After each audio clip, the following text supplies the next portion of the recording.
Hello everyone, welcome to GGN. This is part 2 for today. It's Tuesday, December 18th, 2012. My website is ggnonline.com, and on YouTube it's ddargo2012 and ddargo2013. Alright, so first off, I'd like to thank those that have supported me and that have donated. I appreciate it very much.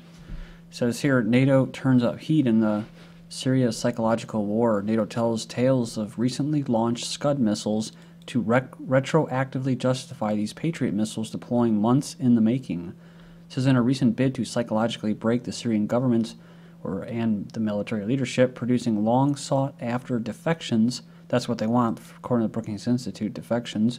U.S.-led NATO has decided to place Patriot missiles along the Turkish-Syrian border. The announcement was made as far back as November, with NATO Source Alliance News blog reporting.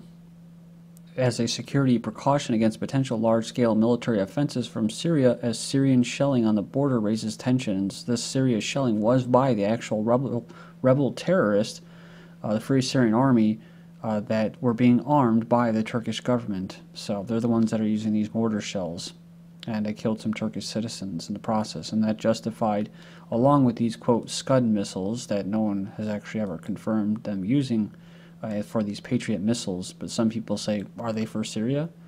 Remember before I said maybe they're for Russia, because we were talking about ICBMs in Russia, and that's who they're actually designed to counter. And then, of course, now we're talking about these Patriot missiles actually being targeted towards Iran.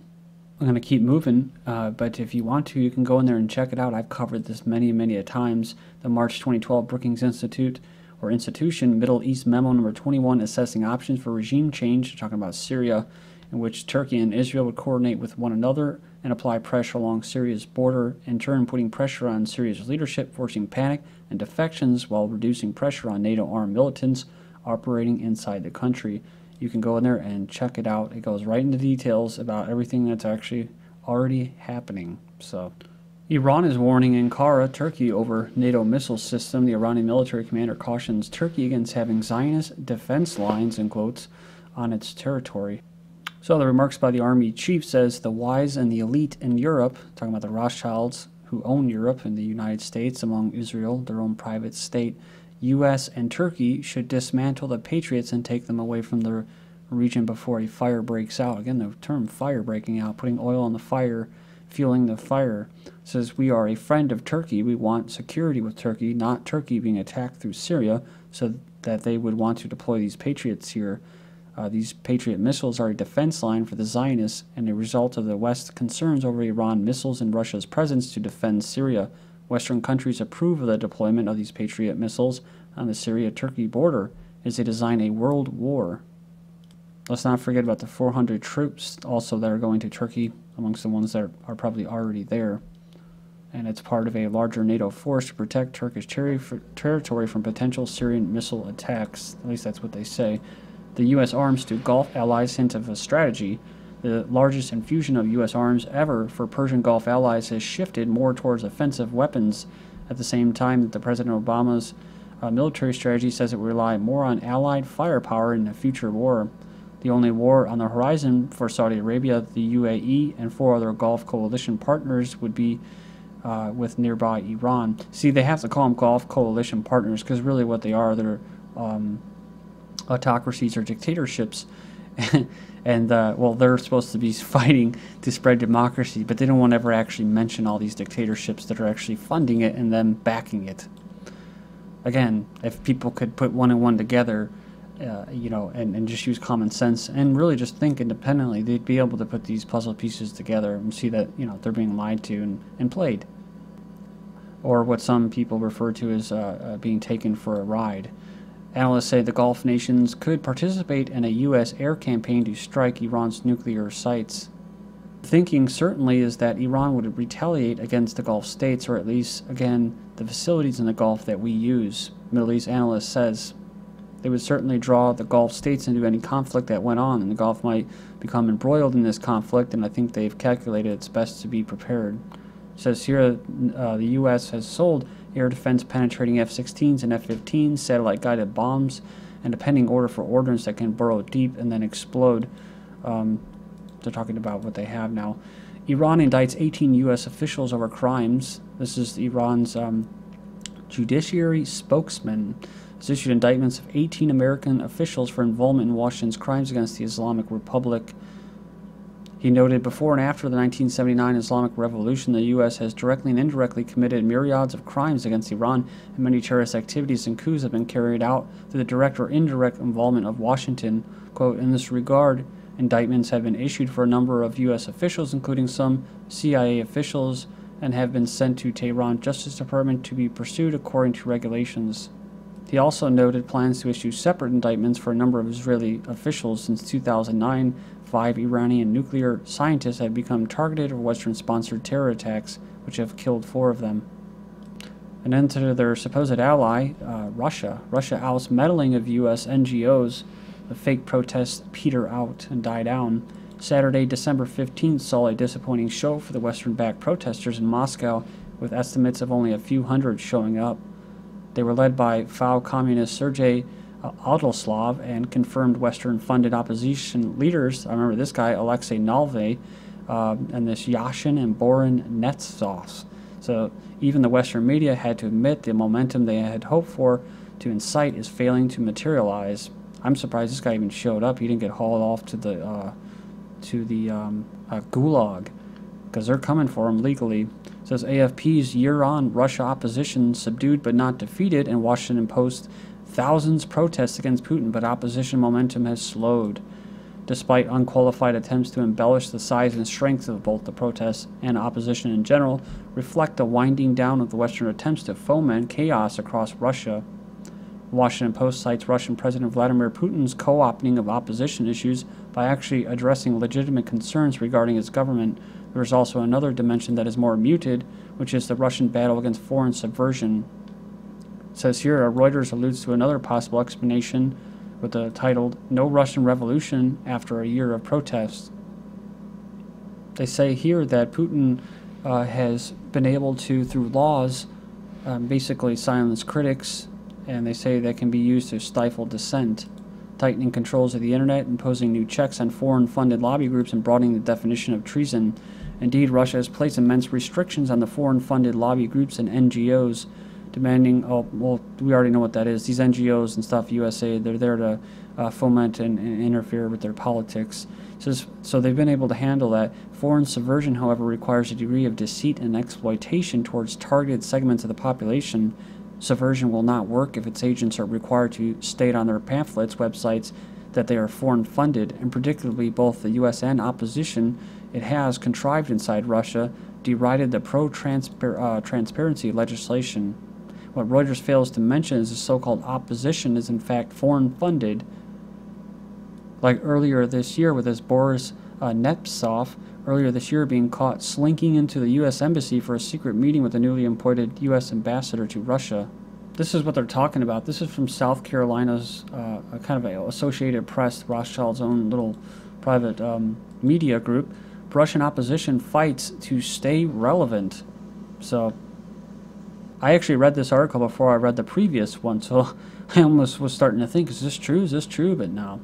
It says here they say that Russia's opposition has mustered enough people to take the Kremlin. This was the charismatic anti-corruption activist Alexei Navalny. We're seeing a certain weariness. People had hoped for a quick result. It says, but it's not a sprint, it's a marathon. Then Russian nationalists attack plans to build more mosques in Moscow. The authorities are about to announce the allocation of plots of land for 3 new mosques in the city, but ethnic Russian nationalists have voiced their protest, saying that no one asked the local residents before passing the decision. It says we need to ask local residents, and we should follow European practice of taking local opinion into account in everything. The proportion of Muslims among Russians has reached 7% this year compared to just 4% in 2009, whereas the Russian Orthodox Christians is now 70% compared to 80% in 2009. Moscow fires a warning shot across the bow of U.S. naval-based ABM.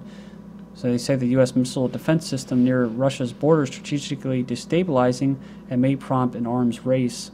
We must consider an effective protection of our strategic nuclear forces, said here the Deputy Prime Minister.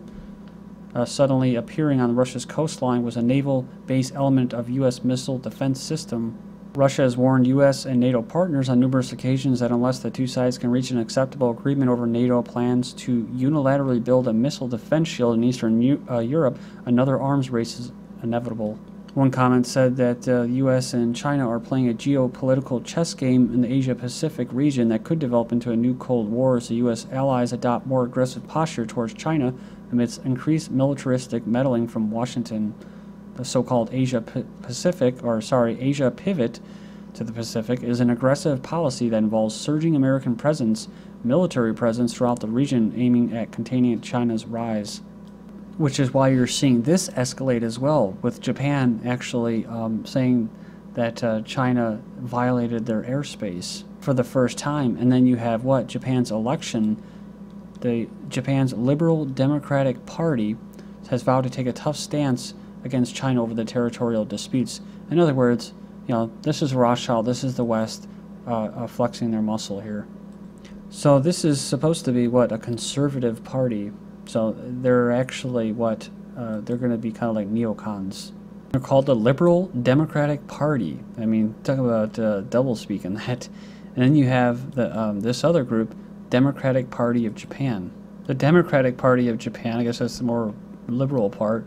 The Liberal Party, supposed, swept to power in 2009, ending more than a half a century of nearly non-stop this conservative LDP rule.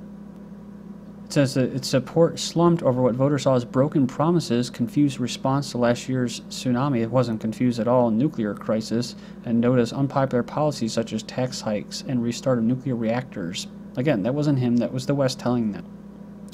American government forces restart of Japanese nuclear plants. It goes on here and it says that the U.S. had a big role in developing Japan's nuclear energy, and post-Fukushima, they had joined Japan in raising acceptable radiation levels. It says here, Japanese media has been saying for some time now it was the U.S. government who pressured the Noda administration to drop the zero nukes by 2030. This was in a Japanese newspaper, Nikkei. There was no news reported in the U.S. on this matter.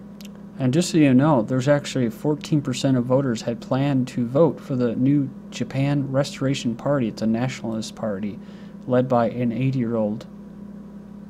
So they'll have parties that act as if they're nationalists, like they're in the best interest of the sovereignty of that country, but they're not.